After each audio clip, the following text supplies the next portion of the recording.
as they used to be in the cotton fields. As a matter of fact, books have been written about the changes that have taken place within the past few years.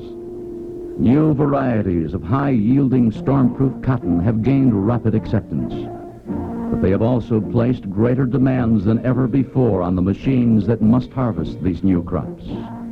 This is a chapter in the book of changes that is being written by the Allis Chalmers 707 and 707 XTB cotton strippers. The machines that are designed to strip these new varieties more completely and more cleanly than they have ever been stripped before. Here is where the story begins, where the stripper meets the plant. The headers float at just the right height above the ground. They are carried by hydraulic cylinders that obey raise and lower signals from header control shoes, which feel the rises and dips in the ground. The operator sets the height to suit the crop and conditions. And right here is where the sorting begins. These lifters are spaced far enough apart to allow much of the trash to drop through. Wide, smooth crowder sheets gather in the whole plant. The bowl saver chain guard helps prevent bowls from bouncing out. This chain curtain can be adjusted vertically and moved forward or backward.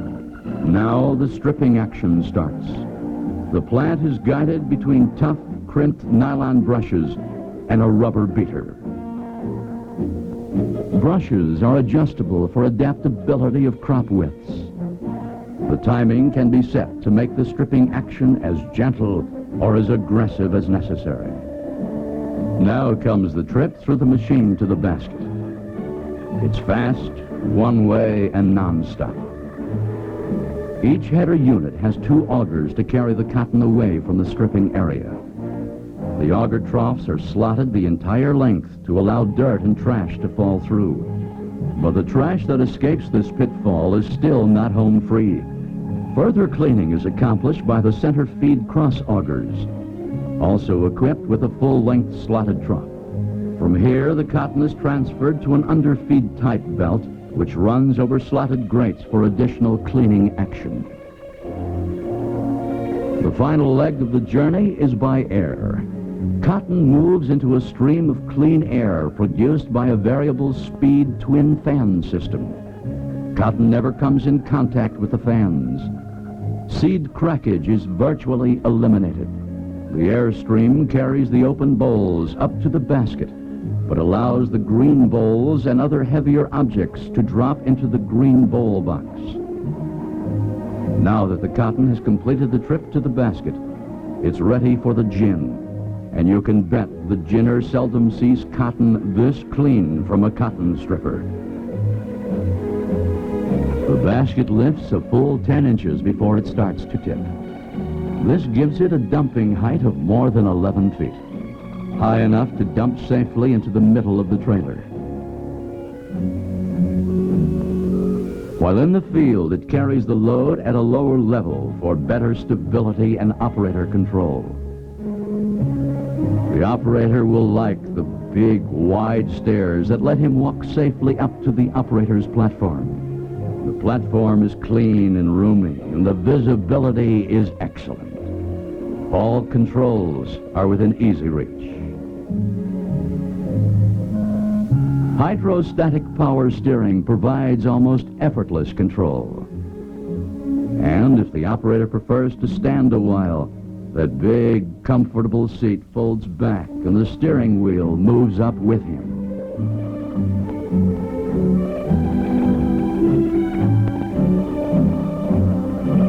And of course, the power plant he commands needs no introduction.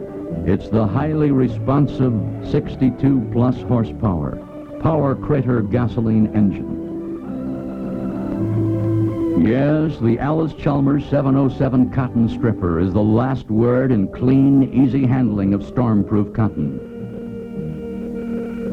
The 707 XTB, equipped with burr extractor, utilizes the cleaning action of the 707, then removes up to 66% of remaining burrs and trash. This is where the last word in cleaning really takes place. And this is how it's done. Cotton enters through the wad cylinder, which breaks up wads and loosens cotton from the burr. The cotton and loosened burrs are distributed evenly across the teeth of the rotating upper saw cylinder. Most of the cotton adheres to the teeth of this cylinder, while the burrs, trash, and some cotton are thrown off to the left, where it encounters a second saw or reclaiming cylinder. At this point, the remaining cotton is picked off and directed toward the doffing cylinder, while the burrs and trash are dropped back on the ground through a metal vacuum box. The doffing cylinder, which turns almost twice as fast as the saw cylinders, picks the cotton off both cylinders and returns it to the airstream. And there you have it, the inside story of an extractor unit that really gets the job done the way it should be done. A wise oil man once said, "A man doesn't buy a drill, he buys a hole in the ground." By the same token, you don't really buy a cotton stripper, you buy results. You buy a method of getting cotton out of the field.